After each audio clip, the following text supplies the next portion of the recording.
수행이란 게 뭐 여러 복합적인 의미가 되겠지만은 저한테는 진리를 찾아가기 위한 자신의 노력 그리고 여정이라고 저는 생각을 하고 있습니다.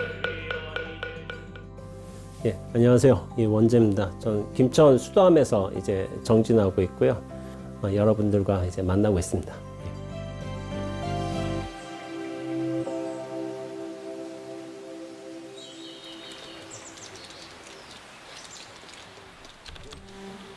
선을 한다면 아무래도 목적의식 있잖아요. 왜 그럴까? 이유가 무엇일까? 그거를 끊임없이 탐구하면서 집중해 들어가는 힘들이 굉장히 커지는 것 같고,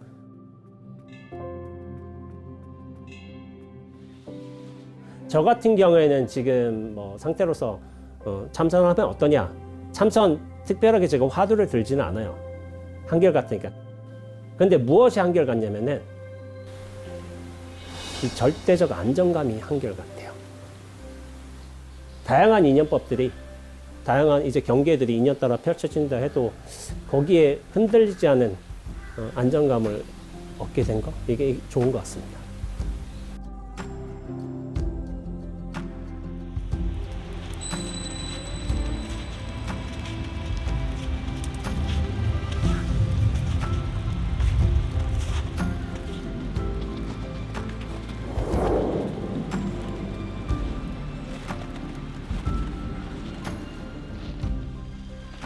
계곡 흐르잖아요. 조그만. 전 거기서 물소리를 들어요. 그러니까 이게 좀 설명하긴 그런데 추상적으로 설명하자면 물소리와 하나가 돼요. 듣는 것도 사실은 되게 좋은 수행의 방법입니다. 제가 하는 수행법.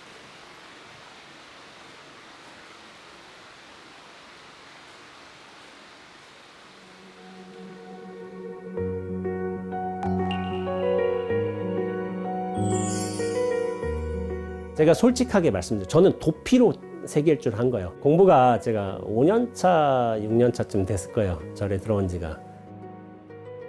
뭔가 나도 공부한 게 있고, 뭐 좀 소득된 게 있고, 남한테 좀 보여줄 거라도 있으면 좋겠는데, 뭐 없는 거예요. 보면은 도반 스님들은 공부 잘하는 것 같은데, 나만 공부 못하는 것 같아요. 진짜. 제 공부에 대한, 그리고 저 자신의 수행력에 대한 약간 좀 자괴감이 들었거든요.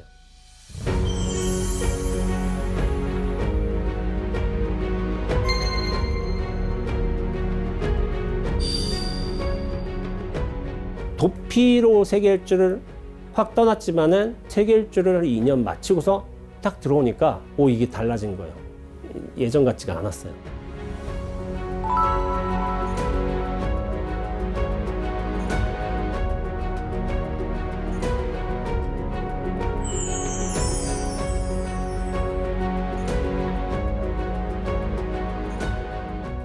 마음이 확 내려가진 거예요. 마음이 확 쉬어졌다고 해야 될까?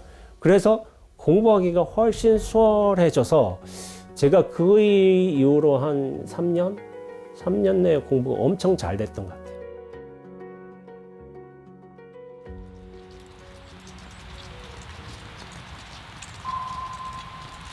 무심하게 살펴봤어요. 그러니까 어떤 일이 있냐면은, 원래 제가 유튜브를 할 생각이 없었어요. 제가 막 일을 막 버리고 확장하는 걸 좋아하진 않아요. 근데 스님들이 요청이 있었어요. 제가 쓴 책이 있잖아요. 그 책에 나온 글들을 하나하나 좀 설명해주는 법문을 해주면 안 되냐, 그렇게 요청한 스님들이 계세요. 내가 원래 쓴 글이니까, 그 텍스트가 존재하니까 거기에 대해서 부가적인 설명을 곁들이면서 하면 되겠다라는 생각이 든 거죠.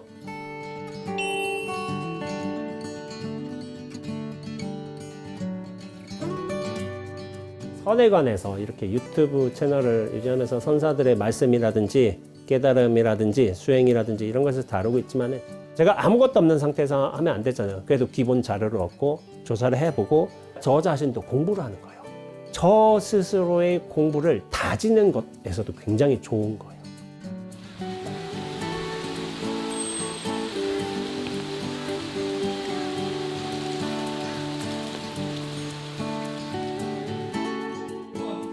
스님들께서도 좀 많이 보신다고 연락을 오세요. 심지어는 이제 선배 스님들도 보세요. 근데 이제 저 개인 딴에는 도반 스님들이 이제 제 영상을 보시고서 신도님들에게 다 추천한다고. 일이 없어서 굉장히 불안해 잠을 못 이루겠다. 저 개인적으로 되게 뿌듯하죠.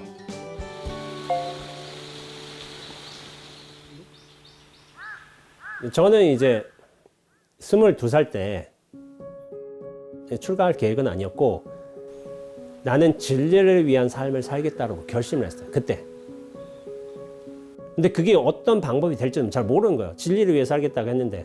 그래서 뭘 했냐면은 제가 문학을 했어요, 처음에.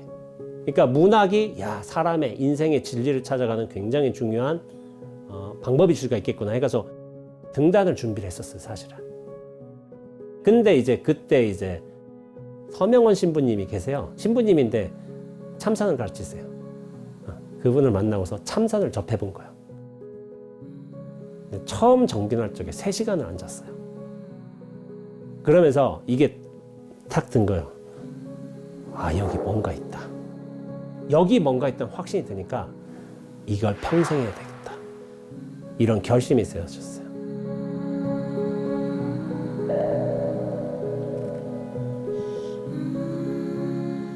근데 제가 예전에 문학을 했었잖아요. 근데 문학과 수행정진은 같이 갈 수가 없어요. 소설은 하나의 픽션이잖아요. 근데 이 수행이란 건 번뇌를 어떻게 보면 줄여가는 과정인 거야. 그래서 결국에는 제가 어떻게 됐냐면은 저 글쓰기 중단하겠습니다 한 거예요. 왜냐하면 여기에 확신을 얻었으니까, 이 정진에.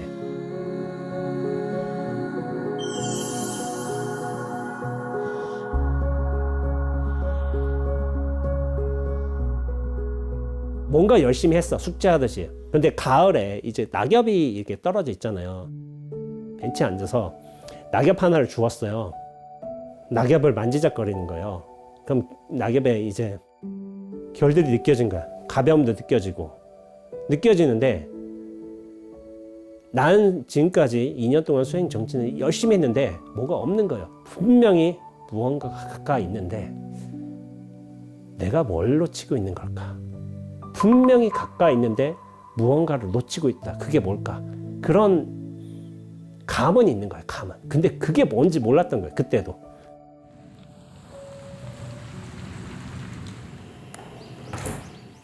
나중에서야 제가 수행 정진을 하면서 눈앞이 본래 있었구나. 이런 거를 스스로 깨닫게 되었지만은 이 눈앞으로 돌아가기가 그렇게 힘든 거예요. 그런데 뭐냐면은 왜 힘드냐면은 나에게 꽉 갇혀 사느라고. 여기에 꽉 갇혀 있으니까 원래 있는 눈앞에 임에도 불구하고 그거를 등지고 사는 거예요.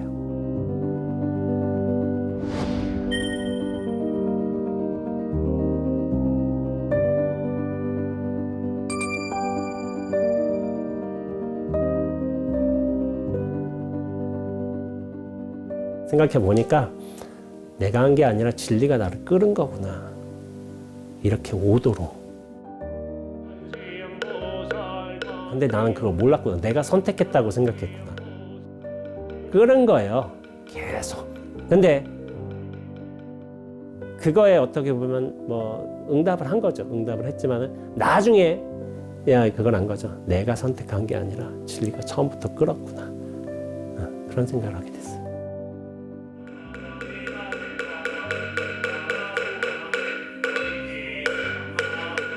저는 이런 출가를 통해서 또 수행 정진을 통해서 제가 뭐 이런 우여곡절도 많이 하고 시행착오도 뭐 많이 겪은 것 같지만은 자신의 본래 있던 곳으로 돌아갈 수 있는 굉장히 중요한 계기였던 것 같고,